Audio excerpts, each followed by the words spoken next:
எல்லாரோட வாழ்க்கையும் முன்னாடி போகுது, உங்க வாழ்க்கை மட்டும் அப்படியே நிக்கிற மாதிரி தோணுதா?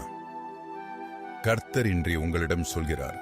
யோவான் 21:22 சொல்லுது, உனக்கென்ன, நீ என்னை பின்பற்றி வா. ஒருத்தர் ஒரு ஃபேமிலி ஃபங்க்ஷனுக்கு போயிருந்தாங்க. அங்க ஒருத்தருக்கு நல்ல வேலை கிடைச்சிருக்கு, இன்னொருத்தருக்கு கல்யாணம் ஃபிக்ஸ் ஆகியிருக்கு. இன்னொருத்தர் வாழ்க்கையில ரொம்ப சந்தோஷமா இருக்கிற மாதிரி தெரிஞ்சது.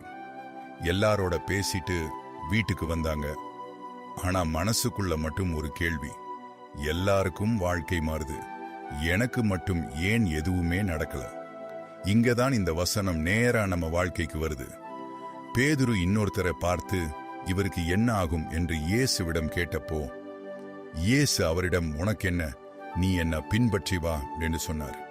அதாவது, மத்தவங்க வாழ்க்கைய பார்த்து உங்க வாழ்க்கைய அளக்காதீங்க. அவங்களுக்கு என்ன நடக்குது என்பதை பார்த்து உங்களுக்கு தேவன் எதுவும் செய்யல என்று நினைக்காதீங்க. இயேசப்பாவுக்கு உங்க வாழ்க்கையும் தெரியும், உங்க தேவையும் தெரியும், உங்க மனசுக்குள்ள இருக்கிற ஆசையும் கவலையும் அவருக்கு தெரியும். அதனால மத்தவங்க வாழ்க்கைய பார்த்து உங்க நிம்மதியை இழக்காதீங்க. உங்க கவனம் ஏசப்பா மேல இருக்கட்டும். அவர் உங்களை மறந்துடல. நீங்க அவரை நம்பி அவர் காட்டுற வழியில தொடர்ந்து நடங்க. ஜெபம். அன்புள்ள ஏசப்பா, மத்தவங்க வாழ்க்கையை பார்த்து எங்கள் மனசை கஷ்டப்படுத்தாமல் இருக்க உதவி செய்யும். எங்கள் வாழ்க்கையை நீர் அறிந்திருக்கிறீர் என்ற நம்பிக்கையை தாரும். எங்களுடைய கவனமும் மேலே இருக்கவும், நீர் காட்டுற வழியில நடக்கவும் உதவி செய்யும். இயேசுவின் நாமத்தில ஜெபிக்கிறோம் நல்ல பிதாவே, ஆமேன். இந்த வசனம் உங்கள் மனசை தொட்டிருந்தா ஆமேன் என்று காமெண்ட்ல சொல்லுங்க.